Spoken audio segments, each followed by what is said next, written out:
오늘 이 새벽에 하나님의 은혜를 구하고 나온 성도님들 축복합니다. 사도신경으로 신앙 고백하도록 하겠습니다.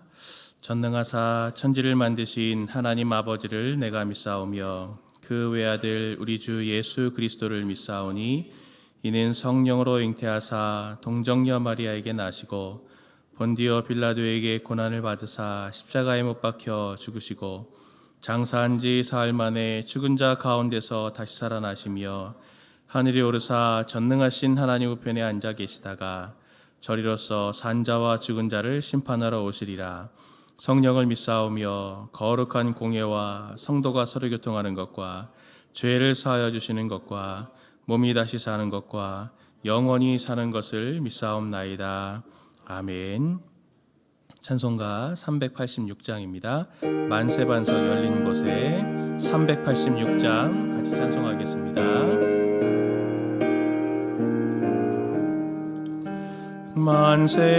만세반석 열린 곳에 내 가슴아 있으니 원수 마귀 손 못 대고 원론 풍파 없도다. 만세반석 열린 곳에 내가 편히 쉬리니 나의 반석 그 주 예수 나를 숨겨 주소서. 죄에 매여 죽을 인생 편히 쉬기 바라니 주의 가슴 넓은 품에 내가 찾아 안기네. 만세반석 열린 곳에 내가 편히 쉬리니 나의 반석 그 주 예수 나를 숨겨 주소서. 이 땅 위에 평안 없고 기쁜 일을 몰라도 주 예수의 참 사랑을 내가 이제 알았네. 만세반석 열린 곳에 내가 편히 쉬리니 나의 반석 그 주 예수 나를 숨겨 주소서. 험한 풍파 지나도록 순풍으로 도우사 평화로운 피난처에 길이 설게 하소서. 만세반석 열린 곳에 내가 편히 쉬리니 나의 반석 그 주 예수 나를 숨겨 주소서. 아멘. 하나님 말씀 함께 보겠습니다. 하나님 말씀은 욥기서 19장 13절에서 29절까지의 말씀입니다. 욥기서 19장 13절에서 29절 말씀입니다. 구약성경 779페이지쯤에 있습니다. 779페이지 욥기 19장 13절에서 29절 말씀, 저와 우리 성도님들이 한 절씩 교독하겠습니다. 제가 먼저 13절 말씀 보겠습니다. 나의 형제들이 나를 멀리 떠나게 하시니 나를 아는 모든 사람이 내게 낯선 사람이 되었구나. 내 친척은 나를 버렸으며 가까운 친지들은 나를 잊었구나. 내 집에 머물러 사는 자와 내 요종들은 나를 낯선 사람으로 여기니 내가 그들 앞에서 타국 사람이 되었구나. 내가 내 종을 불러도 대답하지 아니하니 내 입으로 그에게 간청하여야 하겠구나. 내 아내도 내 숨결을 싫어하며 내 허리의 자식들도 나를 가련하게 여기는구나. 어린 아이들까지도 나를 업신여기고 내가 일어나면 나를 조롱하는구나. 나의 가까운 친구들이 나를 미워하며 내가 사랑하는 사람들이 돌이켜 나의 원수가 되었구나. 내 피부와 살이 뼈에 붙었고 남은 것은 겨우 잇몸뿐이로구나. 나의 친구야, 너희는 나를 불쌍히 여겨다오. 나를 불쌍히 여겨다오. 하나님의 손이 나를 치셨구나. 너희가 어찌하여 하나님처럼 나를 받게 하느냐. 내 살로도 부족하냐. 나의 말이 곧 기록되었으면, 책에 씌어졌으면, 철필과 납으로 영원히 돌에 새겨졌으면 좋겠노라. 내가 알기에는 나의 대속자가 살아계시니 마침내 그가 땅 위에 서실 것이라. 내 가족이 벗김을 당한 후에도 내가 육체 밖에서 하나님을 보리라. 내가 그를 보리니 내 눈으로 그를 보기를 낯선 사람처럼 하지 않을 것이라. 내 마음이 초조하구나. 너희가 만일 이르기를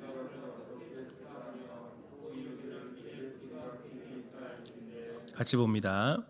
너희는 칼을 두려워할지니라. 분노는 칼의 형벌을 부르나니 너희가 심판장이 있는 줄을 알게 되리라. 아멘. 오늘 우리가 읽어가는 본문은 15장부터 21장까지 범위거든요. 욥과 그 세 친구가 2차 논쟁하는 부분들을 오늘 저희가 성경 통독의 본문으로 보게 됩니다. 2차 논쟁에서는 앞서 친구들이 가진 견해를 더욱 확고하게 욥에게 강조합니다. 욥의 고난을 악인에게 주어지는 형벌과 이렇게 연결시키면서 더 가열차게 욥을 고발하는 그런 내용들을 볼 수 있거든요. 엘리바스는 악함의 결과는 결국 고난이고, 고난이 너에게 지금 있다고 하는 것을, 그 사람이 악하다는 것을 증명하는 것이다 하면서 더 욥을 고발합니다. 그리고 빌닷은 욥이 자신의 주장을 고집하고 친구들을 또 비난하는 것들을 보면서 감정적으로 굉장히 비난하는 모습을 또 보여주고 있고요. 또 소발은 욥을 악인으로 이렇게 확정을 딱 지어서 네가 지금 이렇게 나오는 걸 보니 너는 분명히 악인이 맞구나, 이렇게 굉장히 욥의 마음을 아프게 합니다. 이들 주장에서 욥이 보이는 반응, 또 이들의 모습들을 보고 오늘 가지고 두 가지를 좀 묵상해 보았으면 좋겠는데요. 첫 번째는 욥이 오늘 19장에서 보이는 이 반박에서 고난당하는 자들의 대응이, 고난당하는 자들에 대한 대응이 어떻게 해야 하는지를 좀 생각해 보게 됩니다. 욥기 19장 2절부터 4절 말씀 보면 욥이 이렇게 말합니다. 너희가 내 마음을 괴롭히며 말로 나를 짓부수기를 어느 때까지 하겠느냐. 너희가 10번이나 나를 학대하고도 부끄러워 아니하는구나. 비록 내게 허물이 있다 할지라도 그 허물이 내게만 있느냐. 이렇게 말하면서 욥의 친구들에게 욥이 너희들이 내 친구인데 언제까지 나한테 이렇게 계속 고발하고 고통하게 할 거냐라고 하는 것들을 이렇게 거꾸로 묻고 있습니다. 욥의 친구들이 욥을 찾아온 것은 위로하러 온 것이 아니었습니까? 위로하러 왔는데 지금 위로는 잠시고 어떻게 보면 너무나 긴 고통을 지금 더 이렇게 욥에게 얹혀주고 있는 모습을 보고 있습니다. 이런 모습이 우리 주변에도 이게 종종 봅니다. 어떤 사람들이 크고 작은 어려움으로 인해서 마음이 무너지고 이렇게 고난이 닥쳐왔을 때 우리는 기본적으로 당연히 그들을 이렇게 위로하려고 하죠. 그리고 그분들을 어떻게 해서든지 이렇게 도와주려고 합니다. 그러나 대화를 이렇게 쭉 이어가면서 그 위로를 위한 상황 파악을 좀 왜 그런 일이 생겼어, 또 왜 그런 어떤 상황이야, 이런 것들 이렇게 물어보면서 상황을 파악하면서 이제 어떻게 태도가 살짝 바뀔 수 있냐면 상대에게 정답을 자꾸 주려고 하는 이제 그런 태도로 우리가 다가가기가 쉽습니다. 사람들은 많은 경우에 정답을 별로 요구하지 않습니다. 서로에게. 그들이 고난당하는 사람들에게 그들이 바라는 것은 자기 있는 그대로를 용납해 주기를 바라고 위로해 주기를 바랍니다. 욥은 오늘 본문 7절 22절에서 자신이 지속되는 고난이 가족들의 그리고 친구들의 외면, 무관심을 가져왔고 그게 자기에게 얼마나 큰 고통이 되었나라고 하는 것들을 길게 시로 얘기하고 있습니다. 욥이 말합니다. 오늘 본문 21절 22절 말씀 보면 욥이 이렇게 말하죠. 나의 친구들아, 나의 친구야, 너희는 나를 불쌍히 여겨다오. 나를 불쌍히 여겨다오. 하나님의 손이 나를 치셨구나. 너희가 어찌하여 하나님처럼 나를 박해하느냐. 내 살로도 부족하냐. 고난당하는 자에게 위로는 정답과 논리적인 해결책을 제시해 주는 게 그들에게 돕는 것이 아닙니다.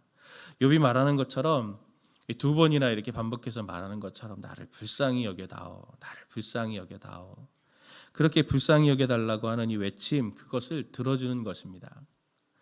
우리 주변에 환난 당한 사람, 특히 극도의 환난을 당한 사람들이 있다면 그들에게 무슨 말과 도움을 주어야 할지 몰라서 사실은 또 그들에게 다가가는 것도 굉장히 부담스러워합니다. 그러나 많은 말이 필요하지 않고 많은 것들을 줄 필요가 없습니다. 그냥 같이만 있어 주어도, 그리고 그들이 하는 눈물을 같이 흘려주기만 하더라도, 그리고 그들이 하는 말을 들어주기만 하더라도 굉장히 큰 위로와 힘이 되는 것입니다. 그들에게 정말 필요한 것, 고난당한 자들은 정말 그들에게 함께 있어주는 것, 함께 울어주는 것만으로도 굉장히 큰 도움이 되는 것입니다.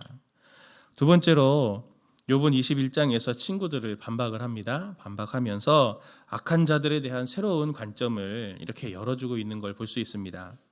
욥기 21장 7절부터 15절 말씀을 보면 욥이 이렇게 말합니다. 세 번역으로 보면 더 이렇게 가까이 다가오기 때문에 제가 그걸 자막으로 드리는데 같이 보면 제가 읽겠습니다. 어찌하여 악한 자들이 잘 사느냐? 어찌하여 그들이 늙도록 오래 살면서 번영을 누리느냐? 어찌하여 악한 자들이 자식을 낳고 자손을 보며 그 자손이 성장하는 것까지 본다는 말이냐? 그들의 가정에는 아무런 재난이 없고 늘 평화가 깃들며 하나님마저도 채찍으로 치시지 않는다. 그들의 숫소는 틀림없이 새끼를 베게 하며 암소는 새끼를 벨 때마다 잘도 낳는다. 어린 자식들은 바깥에다가 풀어놓으면 양떼처럼 뛰는다. 소고와 검은 고를 맞춰서 목청을 돋으며 피리 소리에 어울려서 흥겨워하는구나. 그들은 그렇게 일생을 행복하게 살다가 죽을 때에는 아무런 고통도 없이 조용하게 스올로 내려간다. 그런데도 악한 자들은 자기들을 그냥 좀 내버려두라고 하나님께 불평을 한다. 이렇게 살면 되지 하나님의 뜻을 알 필요가 무엇이냐고 한다. 전능하신 분이 누구이기에 그를 섬기며 그에게 기도한다고 해서 무슨 도움이 되겠느냐고 한다. 악인들의 삶이 이렇다는 거죠.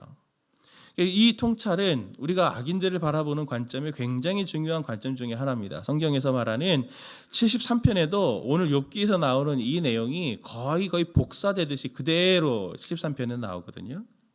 73편 4절 6절 말씀 보면 이렇게 말합니다. 그들은 죽을 때에도 고통이 없고 그 힘이 강건하며 사람들이 당하는 고난이 그들에게는 없고 사람들이 당하는 재앙도 그들에게는 없나니 그러므로 교만이 그들의 목걸이요 강포가 그들의 옷이며 하면서 쭉 악인들이 정말 의인들은 이렇게 너무 힘들고 어렵게 살고 고난을 당하는데 악인들은 세상 사람들이 당하는 그런 작은 고난 하나도 다 피해간다. 하나님이 어떻게 이렇게 하실 수 있냐 하는 이런 고백을 너무 답답해서 이런 고백을 하고 있는 것을 볼 수 있습니다. 성경의 많은 의인들이 그래서 힘들었습니다. 악인들이 이렇게 고생하는 것들만 보더라도 마음이 속이 시원하겠는데 오히려 우리보다도 더 편하게 살고 더 이렇게 세상 사람들이 볼 때는 복을 누리는 것 같으니 너무 답답한 것이죠. 악인들이 심판을 받지 않고 승승장구하는 것 때문에 시험 든 사람들이 한두 명이 아니었습니다. 욥은 오늘 이 이야기를 하면서 친구들에게 질문을 하죠. 너희들이 지금 악인이 고난을 당한다. 그러니 고난 당하는 걸 보고 너는 악인이다. 이렇게 말하는 이 단선적으로 이렇게 보는 이 시각이 너희들이 인생을 제대로 이해하고 있는 게 맞냐? 응? 내가 볼 때 너희들이 이걸 너무 강하게 이렇게 얘기하는 걸 보니 너희들이 인생을 잘 모르는 것 같다 하면서 계속 그것에 대한 이 삶에 대한 새로운 악인에 대한 새로운 시각을 이렇게 펼쳐주고 있죠. 본문에서 보듯이 욥의 말이 또 맞지 않습니까? 아마 고개들 다 끄덕끄덕 하실 겁니다. 부자들 보십시오. 어떤 부자들은 정말 선한 사람 삼키는 것을 두려워하지 않습니다. 그들이 살든지 죽든지 그거 전혀 신경 쓰지 않아요. 이 사람들이 집에 나가서 거리에서 살든지 굶어 죽든지 그거 전혀 고민하지 않고 나한테 들어오는 10원 한 장이 중요해서 그 사람 하나 죽이는 것을 아까워하지 않는 악인들 너무나도 많습니다. 그런데 그 사람들은 좋은 차 타고 다니고 넓은 집에 살고 고난 없이 행복하게 대대손손 잘 사는 것처럼 보일 때 너무 답답하죠. 그런데 오늘 욥의 세 친구들이 말하는 것처럼 악인은 고난을 당한다. 너도 고난 당하는 거 보니 악인이다. 이렇게 말하는 이게 정말 맞지 않는 말입니다. 욥이 이 말씀을 통해서 보여주려고 하는 것은 무엇이냐면 이 세상이 이 땅에서의 삶이 굉장히 복잡하다는 겁니다. 굉장히 복잡하다는 겁니다. 단선적인 도식으로 판단하기 어렵다는 거죠. 어떤 때는 권선징악이 살아있는 것 같다가도 어떤 때는 또 그렇지 않은 것 같습니다. 이토록 복잡한 삶을 우리가 대할 때 심각한 질문을 욥기가 우리에게 던지죠. 무슨 질문입니까? 바로 우리가 지금 제대로 된 판단을 하고 있는 것인가? 우리가 살면서 제대로 된 판단을 하고 있는 것인가? 라고 하는 것들을 심각하게 우리에게 물어봅니다.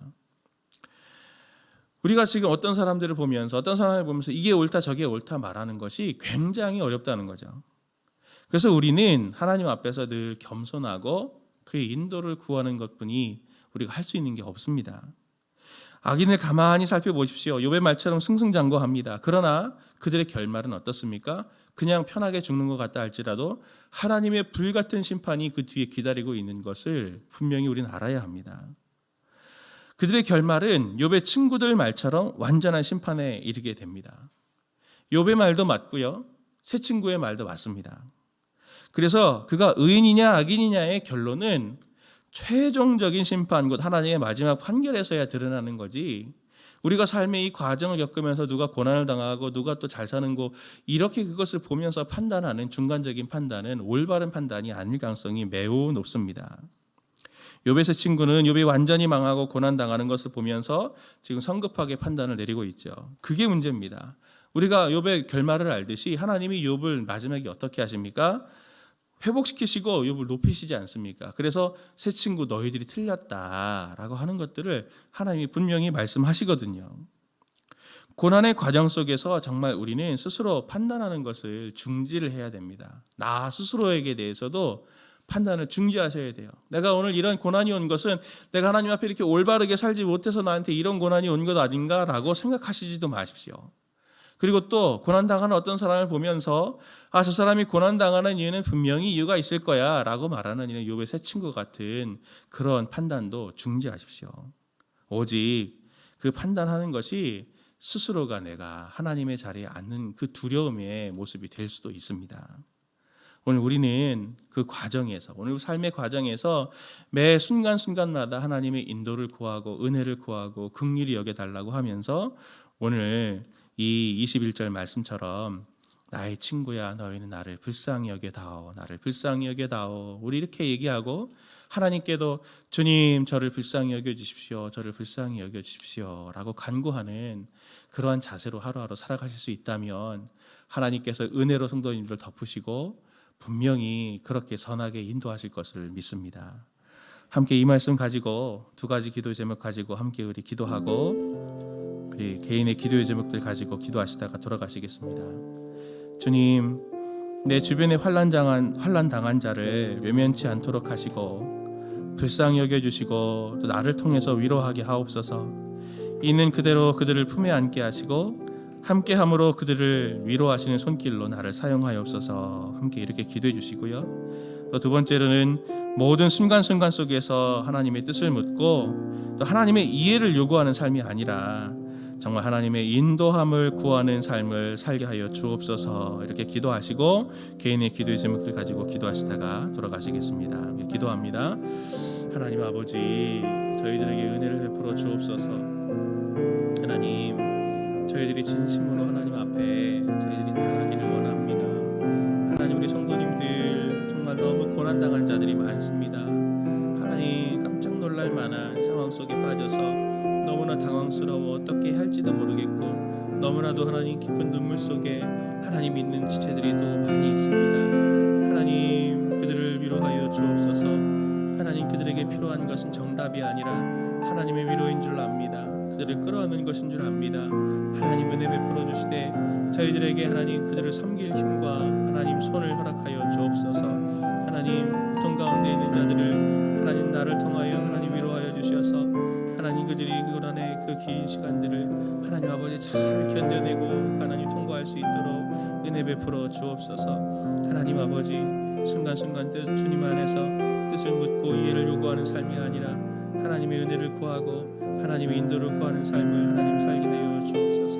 하나님, 우리 모든 성도들 진심으로 하나님께서 불쌍히 여기사 아버지 인도에 따라 살아야 저희가 살겠사오니 하나님 큰 은혜로 저희를 덮어주시고 능력으로 하나님 붙들어 주옵소서. 아버지, 주옵소서. 진심으로 하나님 기울지게 나갈 수 있도록 아버지